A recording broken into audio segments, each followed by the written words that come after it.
ಹೊನ್ನಳ್ಳಿ ನ್ಯಾಮತಿ ತಾಲೂಕಿನ ಅಭಿವೃದ್ಧಿ, ರಸಗೊಬ್ಬರ ಸಮಸ್ಯೆ ಸೇರಿದಂತೆ ಭದ್ರಾ ನಾಲೆ ಸೀಳಿದ್ದ ವಿಚಾರವಾಗಿ ಸೆಪ್ಟೆಂಬರ್ 1ರಂದು ಕುಂದೂರು ಗ್ರಾಮದಲ್ಲಿ ಬೃಹತ್ ಜನಜಾಗೃತಿ ಸಭೆ ನಡೆಸಲಾಗುವುದು ಎಂದು ಹೊನ್ನಳ್ಳಿ ಮಾಜಿ ಶಾಸಕ ಎಂಪಿ ರೇಣುಕಾಚಾರ್ಯ ತಿಳಿಸಿದರು. ಹೊನ್ನಳ್ಳಿ ಪಟ್ಟಣದಲ್ಲಿ ಸುದ್ದಿಗಾರರ ಜೊತೆ ಮಾತನಾಡಿದ ಅವರು, ಹೊನ್ನಳ್ಳಿ ಶಾಸಕ ಡಿಜಿ ಶಾಂತನಗೌಡರು ಅವಳಿ ತಾಲೂಕಿನ ಸಮಸ್ಯೆಯನ್ನು ಬದಿಗಿಟ್ಟು ಹೊಸದುರ್ಗ ತಾಲೂಕಿನ ಜನರ ಬಗ್ಗೆ ಮಾತನಾಡಿದ್ದಾರೆ. ತಾಲೂಕಿನಲ್ಲಿ ರಸಗೊಬ್ಬರದ ಸಮಸ್ಯೆ ಇದೆ, ಅದರ ಬಗ್ಗೆ ಗಮನ ಹರಿಸ್ತಾ ಇಲ್ಲ. ಇದೆಲ್ಲವನ್ನು ತಾಲೂಕಿನ ಜನತೆಗೆ ತಿಳಿಸುವ ಉದ್ದೇಶದಿಂದ ಸೆಪ್ಟೆಂಬರ್ 1ರಂದು ಕುಂದೂರಿನಲ್ಲಿ ಬೃಹತ್ ಸಭೆ ನಡೆಸಲಿದ್ದೇವೆ. ಮಾಜಿ ಸಚಿವ ಎಸ್ ಎ ರವೀಂದ್ರನಾಥ್ ಸೇರಿದಂತೆ ಜಿಲ್ಲೆಯ ಎಲ್ಲ ಬಿಜೆಪಿ ನಾಯಕರು ಭಾಗವಹಿಸಲಿದ್ದಾರೆ ಎಂದರು. ಮುಖ್ಯಮಂತ್ರಿ ನಾವು ಪಕ್ಷಾತೀತ ಭೇಟಿ ಮಾಡಿದ್ವಿ, ಜಿಲ್ಲಾ ಮಂತ್ರಿ ನಾನು ರವೀಂದ್ರನಾಥ್ ನಾಗೆ ಸೇರಿ ಮಾತಾಡಿದ್ದೀವಿ, ಮುಖ್ಯಮಂತ್ರಿ ಭೇಟಿ ಮಾಡಿದ್ವಿ, ಉಪಮುಖ್ಯಮಂತ್ರಿ ಭೇಟಿ ಮಾಡಿದ್ವಿ. ಮುಖ್ಯಮಂತ್ರಿ ಅವ್ರು ಭೇಟಿನೇ ಆಗಿಲ್ಲ ರೀ. ನಾವು ಭೇಟಿ ಮಾಡೋಕ್ಕೆ ಅವರ ಸೋಷಿಯಲ್ ಮೀಡಿಯಾದಲ್ಲಿ ಇಂಥ ನೇತೃತ್ವದಲ್ಲಿ ನಾನು ಬಂದು ಭೇಟಿ ಮಾಡಿದ್ರು. ಶಿವಕುಮಾರ್ ಅವರು ಪೋಸ್ಟ್ ಮಾಡಿದ್ದಾರೆ, ರೈತರ ಪರ ಇವರು ಊರಿಗೆ ಅಲ್ರಿ. ಒಂದ್ ದಿವಸನು ಮೊನ್ನೆ ICC ಸಭೆಗೆ ಅಷ್ಟೇ ಹೋಗಿಲ್ಲ ಶಾಸಕರಾಗಿ. ಹಾಗಾಗಿ ಸೀಳಿದ್ದು ಸತ್ಯ, ಅದನ್ನ ನಾಳೆ 1ನೇ ತಾರೀಕು ದೊಡ್ಡ ಸಭೆ ಮಾಡ್ತೀವಿ. ಅವ್ರನ್ನ ಟೀಕೆ ಮಾಡೋಕ್ಕೋಸ್ಕರ ಅಲ್ಲ, ಉತ್ತರನೂ ಅಲ್ಲ, ಜನರಿಗೆ ದಾಖಲೆ ಸಮೇತ ಸತ್ಯಾಂಶ ಮರೆಮಾಚಕ್ಕೆ ಹೊರಟಿದ್ರು. ಅದನ್ನ ಏನು ಫ್ಯಾಕ್ಟ್ ಅಂಡ್ ಫಿಗರ್ ನಾವು ಹೇಳ್ತೀವಿ. ಅಭಿವೃದ್ಧಿ, 1 ಭದ್ರಾ, 2 ರಸಗೊಬ್ಬರ, 3 ಅಭಿವೃದ್ಧಿ. ಅವರು 6 ತಿಂಗಳ 1 ವರ್ಷ ಮಾಡ್ತಿದ್ದಾರೆ, ನೀವು ದಿನ ಮಾಡ್ತಾರೆ.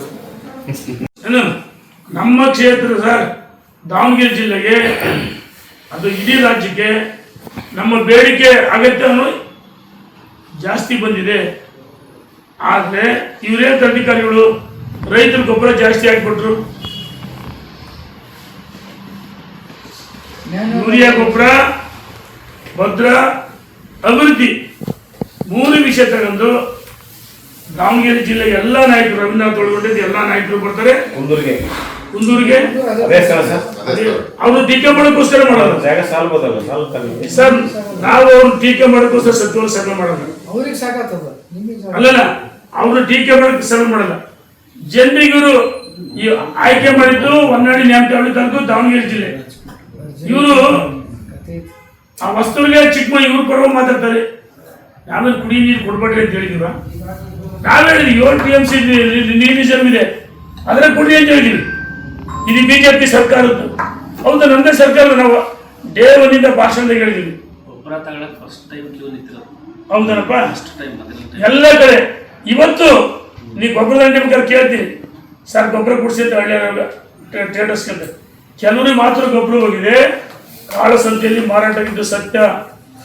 265 ರೂಪಾಯಿ ಗೊಬ್ಬರ MRP ದರ ಇದ್ರೆ 400-405 ರೂಪಾಯಿ ಮಾರಾಟ ಮಾಡಿದ್ದಾರೆ.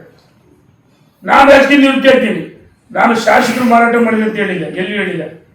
ನೀವು ವಿಜಲ್ ಸರ್ ನೋಡ್ರಿ, ಪತ್ರಿಕೆ ತೆಗೆದು ನೋಡ್ರಿ, ನಾನು ಮಾತು ಎಲ್ಲಿ ಶಾಸಕರ ಮೇಲೆ ಆರೋಪ ಮಾಡಿಲ್ಲ. ಅವರ ಪತ್ರಿಕೆ ಫೋಟೋ ಸಮೇತ ತೋರಿಸಿ ಸರ್. ಆಯ್ತು, ಒಂದೇ ಒಂದು ಶಾಸಕರು ಯೂರಿಯಾ ಗೊಬ್ಬರ ಮಾರಾಟ ಮಾಡಿದೆ ಅಂತ ತೋರಿಸಿದ್ರೆ ನಾನು ಶಾಶ್ವತವಾಗಿ ರಾಜಕೀಯ ನಿವೃತ್ತಿ ಆಗ್ತೀನಿ.